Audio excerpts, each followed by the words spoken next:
We go. Well, hello, Val. Hello, Leslie. I am so happy to speak with you today. And I'm very pleased to be here. so, would you mind starting just briefly introduce yourself for anybody who hasn't come across you before? This is Val Thomas, and I'll let you give yourself a little introduction. Thanks, Leslie. So, as you can hear from my voice, I'm a UK-based person. So I'm a psychotherapist and a writer, and I was formerly a counsellor educator. And I've been working as a psychotherapist for about 3 decades now, and I specialised in working with substance abusers in crisis. And I've got a particular speciality, and that speciality is working with mental imagery. And I researched it, and I have published 2 books on using mental imagery in counselling and psychotherapy, and also using mental imagery in order to enhance sort of creative processes and work projects. And more recently, I've become particularly concerned with the ideological capture of therapy, and I've been working with a group of people in order to start to produce a very well informed critique of what's happening to our professions. And I recently published a book called Cynical Therapies, Perspectives on the Antitherapeutic Nature of Critical Social Justice. So that's it roughly.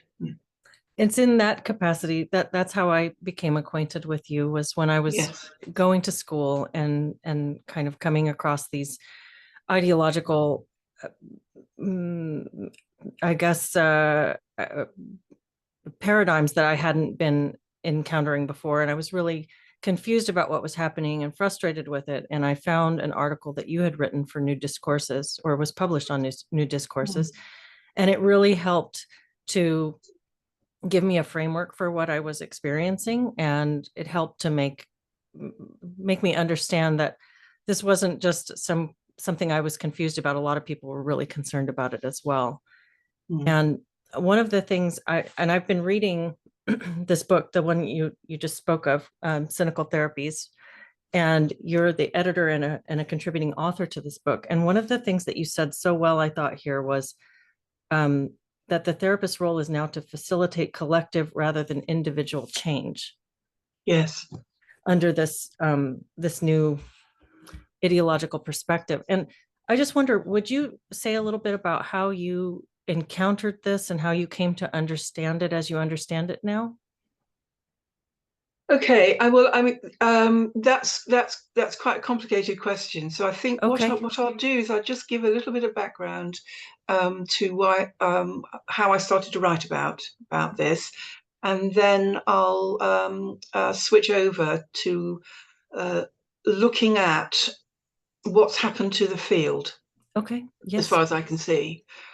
So, yeah, as I said earlier, I've been a therapist for three decades, and the field has always tilted to the left politically.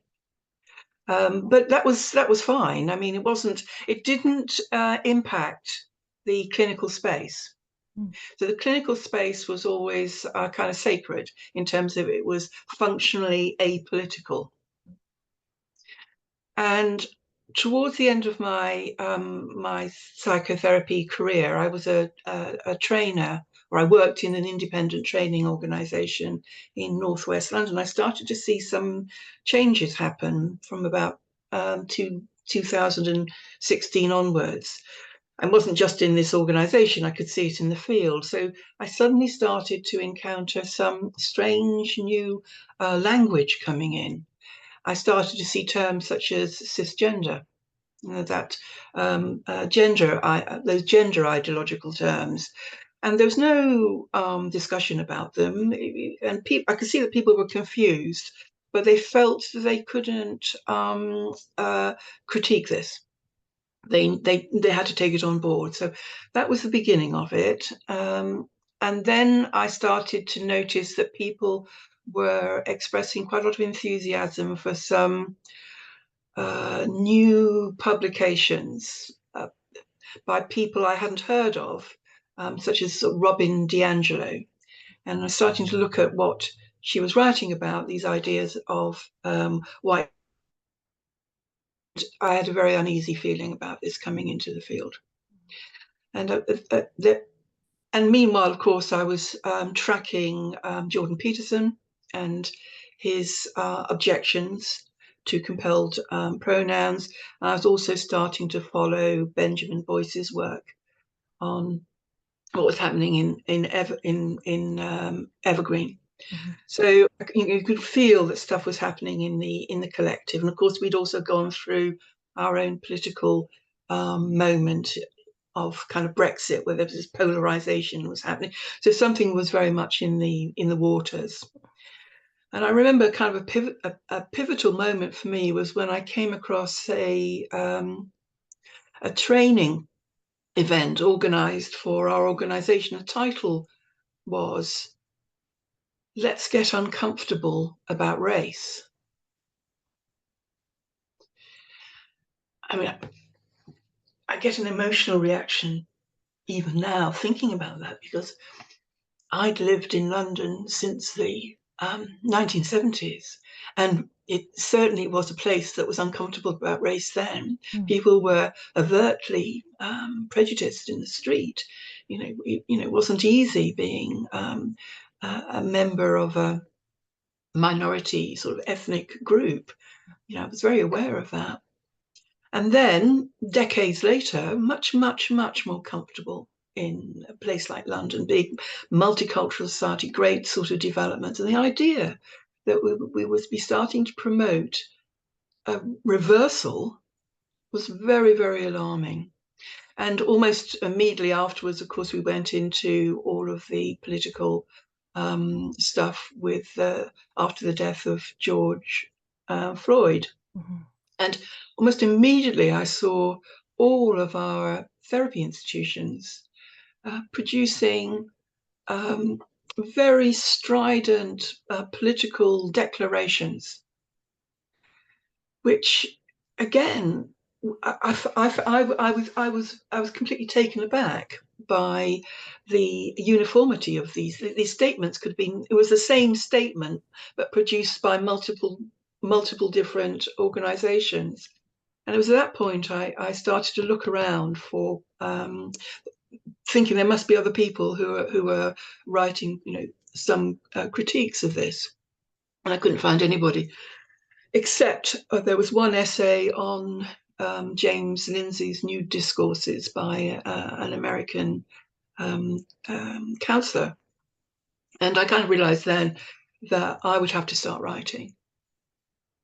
And I started to think about what was happening. I mean, obviously there was nothing published, so I had to try to work out from scratch my sense of what was going on. So it was a little bit like carving granite with a sort of a wobbly plastic spoon, trying to make some sort of sense. It took me a long time to get to a point where I thought, I think I'm making some sort of headway here. And I published a trilogy of essays on James's site.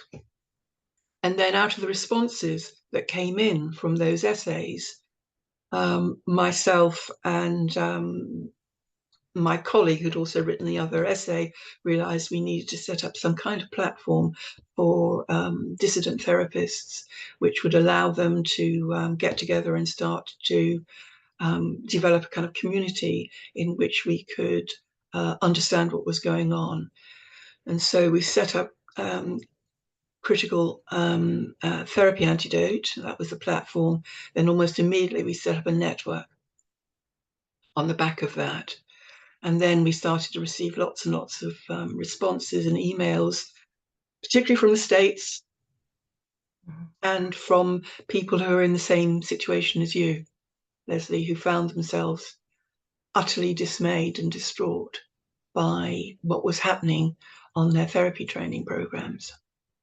So that's a response to the first part of the question. So now to thinking about what's happened in the field itself, and really the question being, how come our field has been captured in this way? So, and this is a very broad brush analysis. It's much more nuanced, and there are lots and lots of different factors operating. But basically, as far as I can see, our field has been captured in pretty much the same way as all the other fields have been captured. So if we think about this notion of the slow march through the institutions, therapy has been subjected to a speeded up version of the slow march of critical theory through the institutions. So if you go back to the turn of the millennium, the field was very diverse, lots and lots and lots of different approaches to counselling and psychotherapy. So it was a pluralistic field. And on the side of the field, there were a group of activist clinicians who were developing multicultural competencies in therapists. One of the most famous names would be Derek Wing-Soo. Now, their project was a worthy one. The culture was changing. It was becoming more multicultural. It was very important that cultural sensitivity and these kind of trainings were developed. They certainly weren't around when I was training. So it was a very important project. So you could say they were in the wings, working away. Mm-hmm. And then in the noughties, what happened more generally is we started to see activist scholars moving into moving into academia. I mean, they'd been established for a while, but they were spreading in academia, and they were disseminating a kind of a range of applications of postmodernism and critical theory. So these new areas of study were having a very big effect on academia. And they were also influencing the way in which therapy theory was developing as well. So new ideas were developing within therapy about new narratives, really, about what therapy was. So it was being, so the problematics of therapy were being thought about.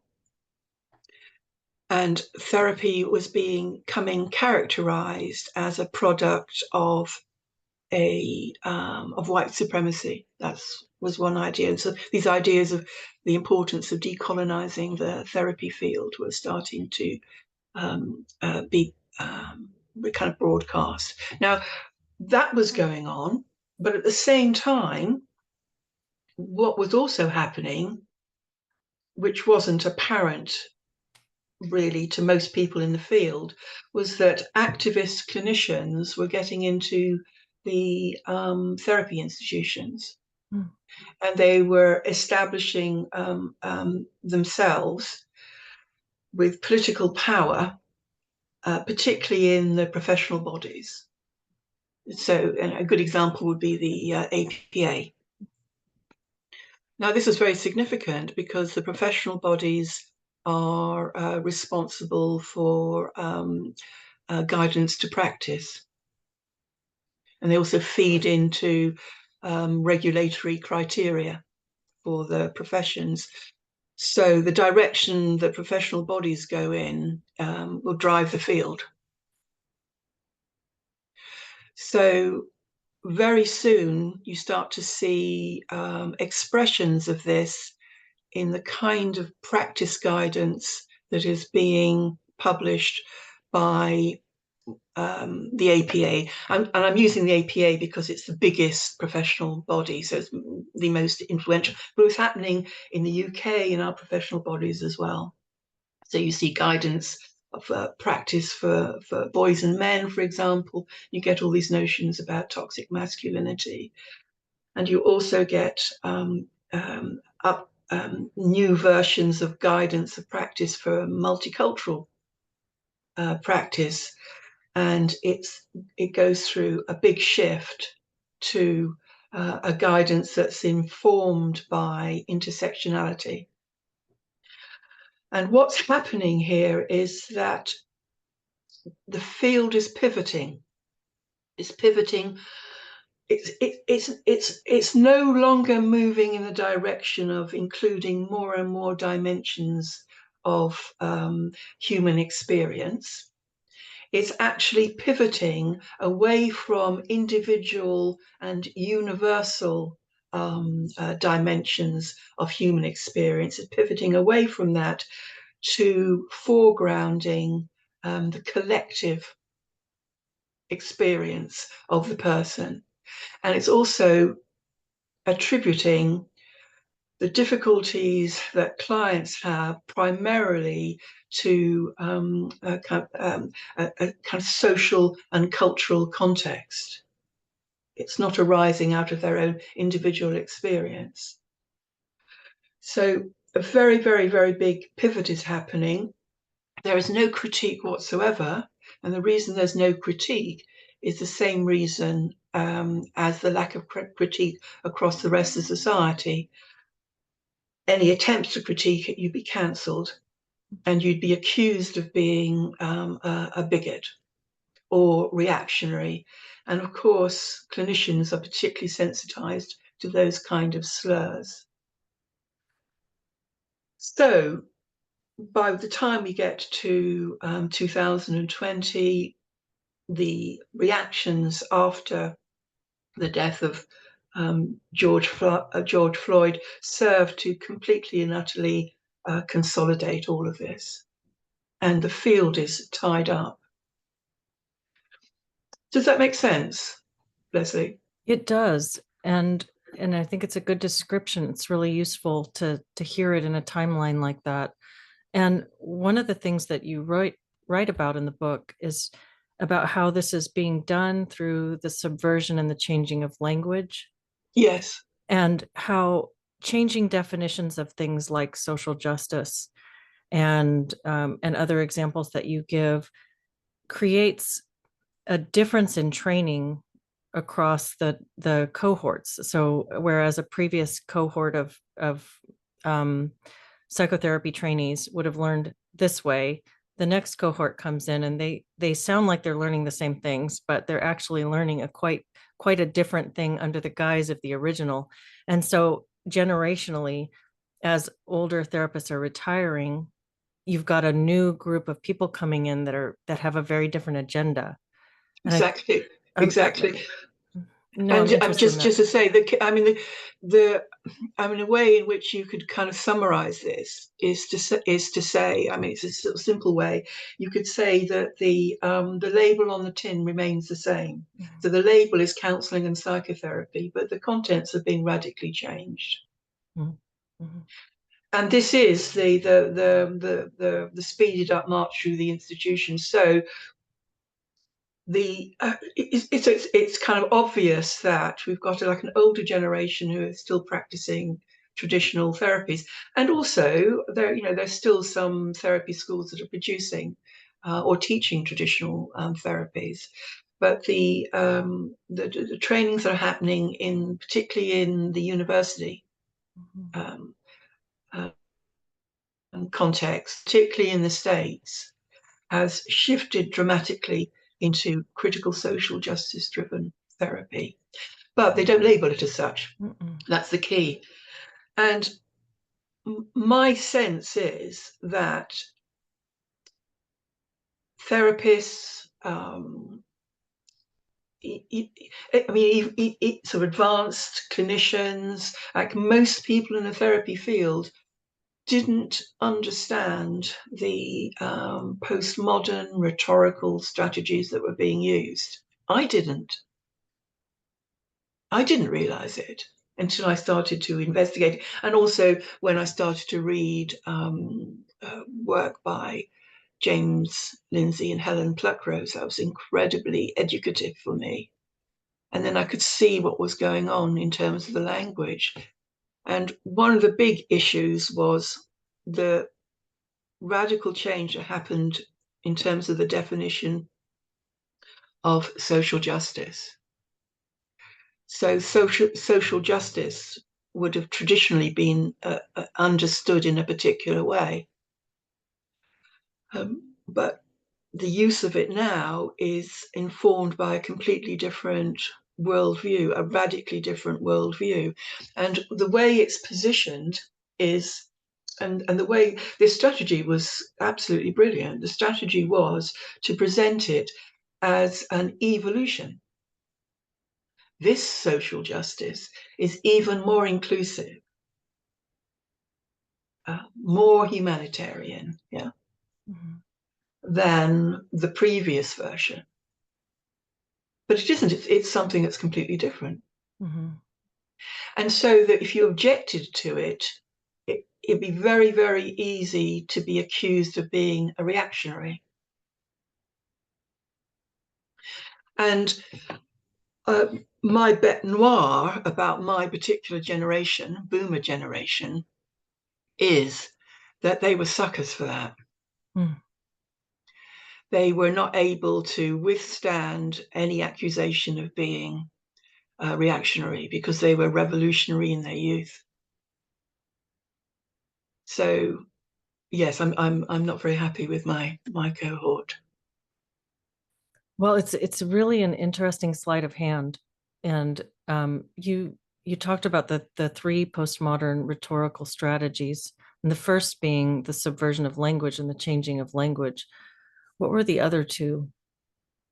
Changing the narrative Okay. was is a really significant one, and I alluded to that earlier on. So the narrative of therapy is being worked on, and to go back to that historical overview.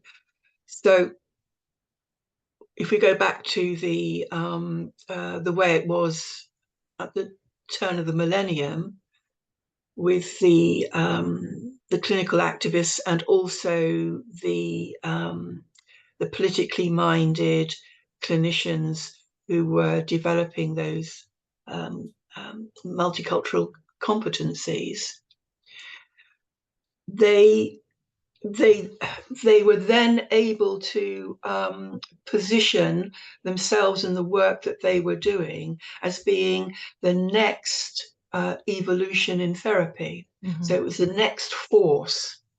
So we've got an overview of therapy in that, you know, each generation we get another very major grouping and development in therapy. So it started with psychoanalytical schools, or the behavioral schools, the psychoanalytical schools.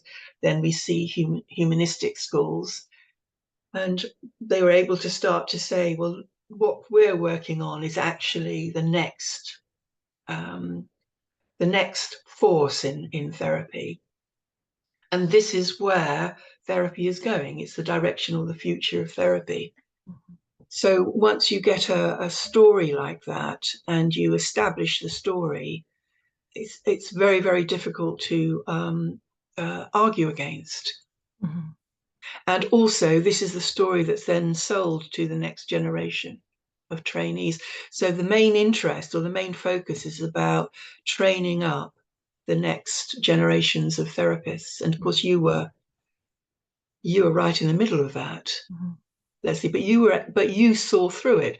So I'm just going to turn the tables a little bit now. That's okay, because I'm very interested in this. Why do you think you were able to see through it? Well, it contradicted my own logical thinking for one thing. It seemed reductive. It seemed overly simplistic, Mm. and I went to undergrad back in the early 2000s, And I focused on psychology. And I'd had the opportunity to take some classes with the master's clinical psychology program at that time for undergrad credit.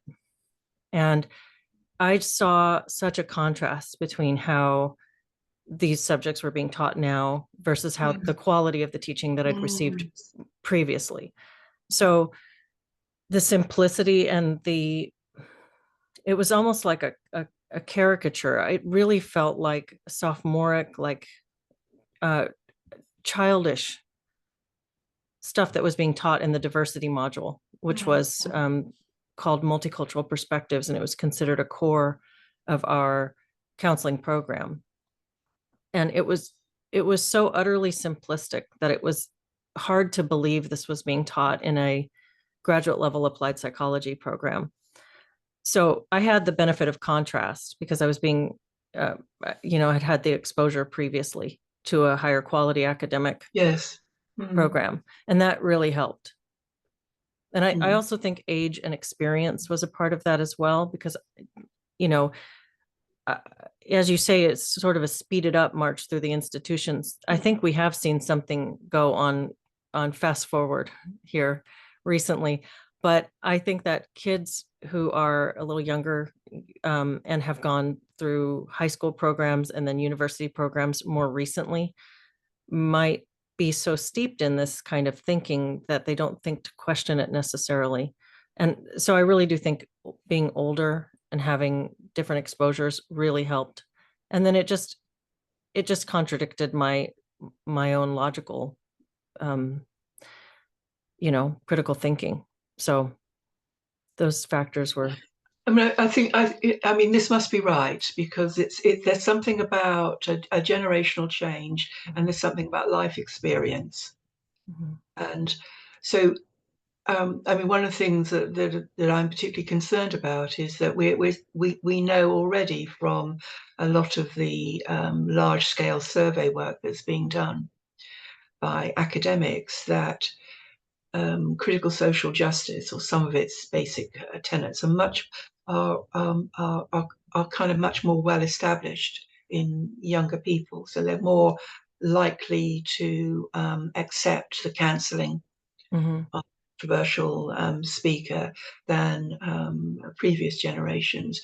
So it's like they've been primed already, and then they're coming into these new ideologically captured therapy training programs, and exactly what you're saying, it's a fit for them. They've been taught to think this way, and so it's not a big issue, is it, for them to? It doesn't challenge their thinking. It just slots in. But it's extremely simplistic and reductive, narrow view of what it is to be a human being. And the idea that we're losing all of the kind of richness from the traditions of counselling and psychotherapy, I mean, this is a tragedy. It really isn't. Something that you said a little while ago about the individual and the universal being lost in favor of the collective, I think it's really interesting to point that out, because it is it's like we're trying to aggregate and get averages and apply that back to the individual with this focus on the collective. It's like and by definition that's reductive, and it loses the humanity and the individual experience and all the potentials that go into creating one person's worldview. Just loses and the complexity, sight. loses all the complexity and the uniqueness. So there's this sense that a critical social justice driven therapist is not encountering the client as an individual now. It's more encountering the client as an avatar of a set of identities, intersected identities. And one of the things that I really notice in the way in which the therapeutic relationship is talked about in current literature, and also incredibly within the guidance given by the professional bodies. There's this sense now that the agenda for the therapy is the therapist's agenda, and that the therapist can manipulate the client. And you probably know more about this because you were being taught how to work with these ideas of broaching and bringing bringing identities to the foreground. But this idea that your job as a therapist is to push for this particular perspective to come to the foreground, no matter what no matter what the client's issues are, is well, it's not therapy, is it? No, it's not. Well, it's not healing. It's not a healing. It's not a. I mean, it's if we wanted to reduce it to something very, very simple, you could say this therapy is ceasing to be a healing practice and becoming a politicized cultural practice. That's how I view it. And it's also a practice that's designed to weaken the individual. Yeah, it's activism, and it goes back to what you said in the beginning when you said that this field is captured the way so many other fields are captured currently. It's very similar in that way, and yet I think it's for the way what's being done in therapy, similar to what's being done in education, is more malevolent and more insidious because it creates a group of people who are designed to disseminate and propagate this thinking in the next person. It creates its own self-perpetuation through inculcating, this into teachers and into therapists.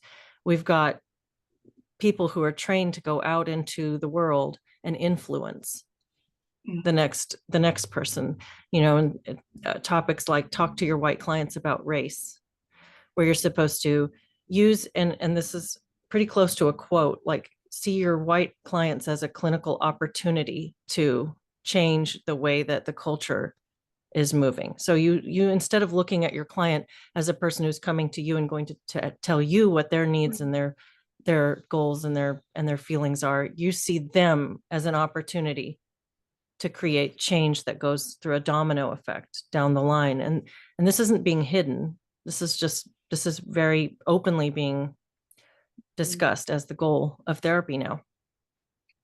Well, that's why we called our book Cynical Therapies. I mean, obviously we're riffing on James and Helen's title of Cynical Theories, but it's a cynical operation. And so it's very important that we find ways to defend the healing ethos of therapy. Yeah, and what do you see as the potential? What do you see as the future for this field, and how do we distinguish the social justice therapist from the classical therapist? Well, I've been thinking about this a lot recently because I've returned to the final chapter in the book, which I contributed, which was on the future, what I thought the future held. And of course, this is a bit of a foolhardy task, really, isn't it? Doing any kind of predictions, but so my sense is that this is that the field is fracturing. Is inevitable, really. So as critical social justice becomes a hegemony in the therapy field, then practitioners of traditional therapy will be pushed to the edges. However, I also think that as this happens, new structures and new practices are going to develop, which, because you can't, the healing impulse will just clothe itself in new forms. So ultimately, I feel optimistic whatever happens, healing will come through in some kind of new form. But my concern is the collateral damage that's going to take place, particularly with clients who are damaged through this. So I think our job is to shine a light publicly on what's happening in the therapy field, and we have to withstand the attempts to cancel us, and we have to set up all kinds of different ways of alerting the general public, the potential consumers of therapy, to what's happening, so they can start to find ways to differentiate between political therapists and traditional therapists. We have to set up new organizations, new professional bodies. I mean, it's starting. New training institutions. So this is obviously going to take time. But we have to sort of shout it from the rooftops, Leslie, in the way that you've been doing. We have to tell people therapy is being changed, and not for the better. And this is the best we can. We've got a sort of ethical duty to tell or to alert the consumers of therapy that they need to have clear and transparent descriptions of the services they're being provided. See, the way it's slipping through, and this is to go back, you asked me what were the sort of three main postmodern strategies, and I talked about two.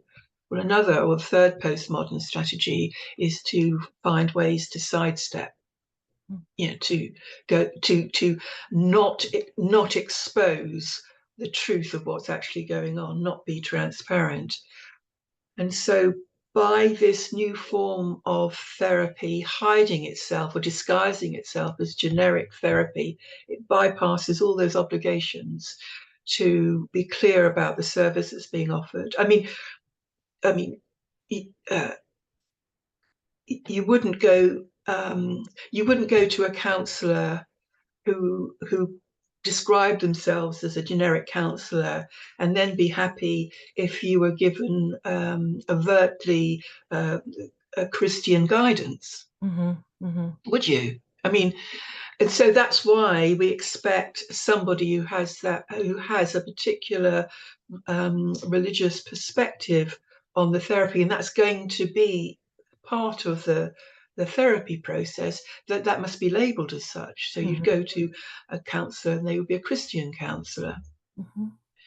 So this approach to therapy is trying to bypass that transparency by disguising itself or hiding itself behind generic counselling and psychotherapy. And that's the thing that really needs to be targeted now. We have to kind of force the labelling. There'll be a lot of resistance to it, but it's very important to force. I mean, one could say that it's perfectly okay to have critical social justice therapy as one modality in a pluralistic field. I mean, whether one agrees with it or not, if it's labelled accurately, then people have a free choice, and there might be more and more people who would want that political approach, and then they would seek it out.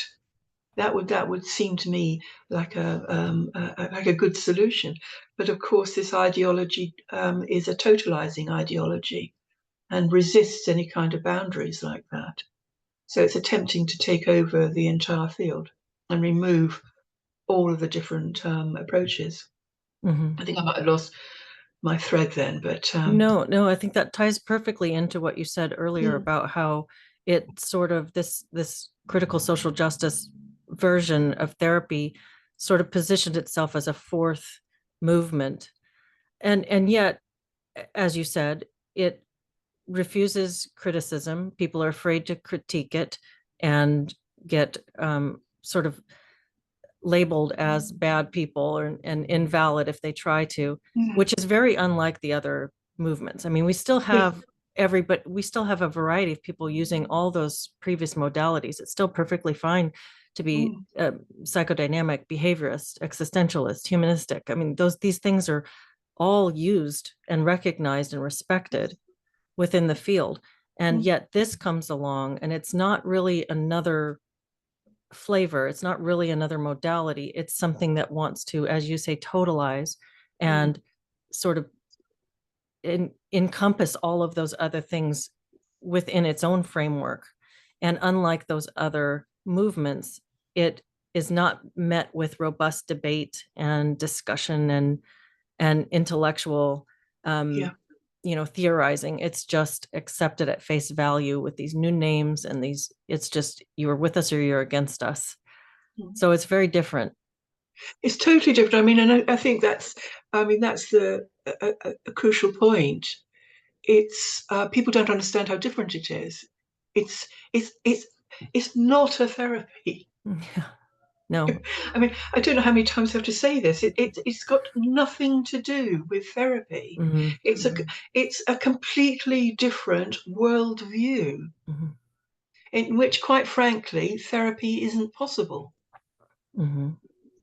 If you look at his claims, it's impossible to change. Actually, it's got no psych.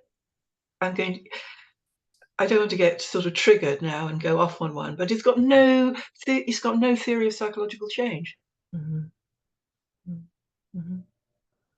No theory of change whatsoever, except for becoming a political activist.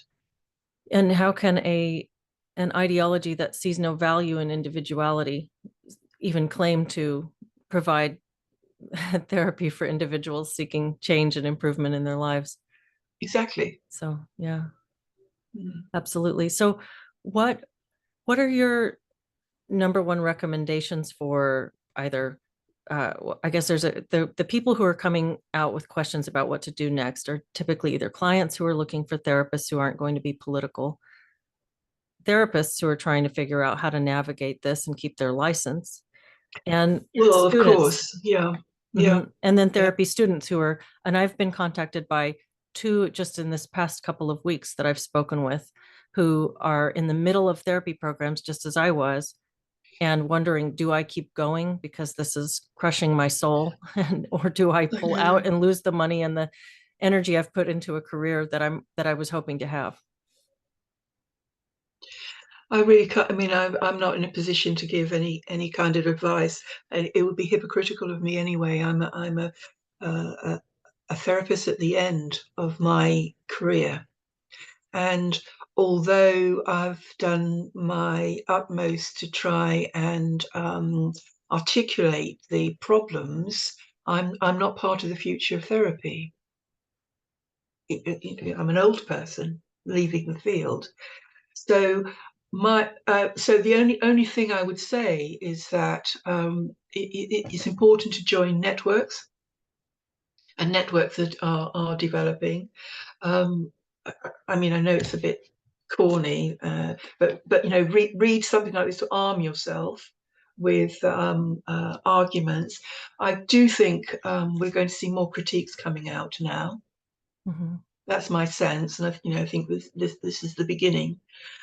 And in terms of um, um, potential clients, a classic question to ask a potential therapist is how they make sense of what's their diagnostic framework. How do they make sense of presenting problems?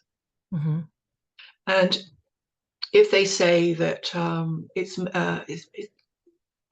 whatever you bring is very likely to have something to do with social and cultural conditions, that would immediately bring up a kind of question mark that you might have a political therapist. They're not going to say I'm a political therapist, by the way. And also look at websites, because you'll see key terms in the websites. Mm-hmm. And we hope to be developing more resources which will inform potential clients. Mm-hmm. that's really as that's as far as I could go. But there are more and more of us working on this edge now.